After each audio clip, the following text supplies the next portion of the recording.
Viral, video warga di Pekalongan patungan untuk cor jalan, ini penjelasan pemerintah desa.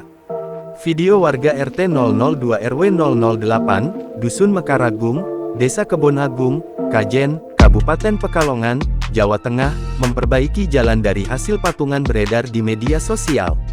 Dalam video berdurasi 1 menit 22 detik yang diunggah akun @pekalongainfo hingga Senin, tanggal 24 Juni tahun 2024 sudah 110.000 lebih ditonton tayangan.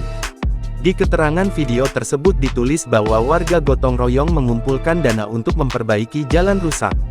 Salah seorang warga Duku Mekaragung, Desa Kebonagung, Kajen, Kabupaten Pekalongan, berinisial B, 50 menyebut, perbaikan jalan menelan anggaran sekitar 166 juta rupiah. Rencananya pengecoran jalan dengan panjang 250 meter dengan lebar 4 meter. Uang tersebut murni dari iuran warga yang prihatin karena jalan rusak tidak diperbaiki oleh pihak desa. Masyarakat kecewa dan warga sepakat untuk memperbaiki jalan dengan sistem swadaya. Karena warga merasa kurang diperhatikan dalam pembangunan, kata B. Pengecoran jalan swadaya dilaksanakan mulai tanggal 22 Juni hingga tanggal 14 Juli tahun 2024 dan secara otomatis akses jalan ditutup kurang lebih 3 minggu.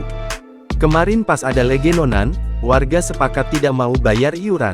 Kami kompak seduku enggak mau bayar karena ada kebutuhan lebih penting daripada urusan ruwet bumi, tambah dia.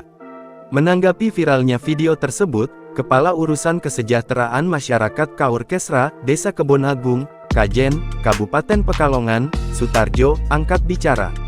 Sutarjo mengatakan, bahwa jalan yang dicor warga masih milik pribadi yaitu Hamzah warga kota Pekalongan. Hal inilah yang membuat pemerintah desa Pemdes tidak bisa melakukan pengaspalan dari dana desa.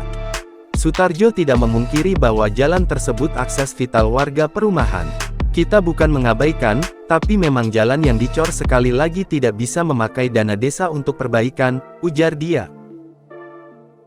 Download Tribun X sekarang, menghadirkan lokal menjadi Indonesia.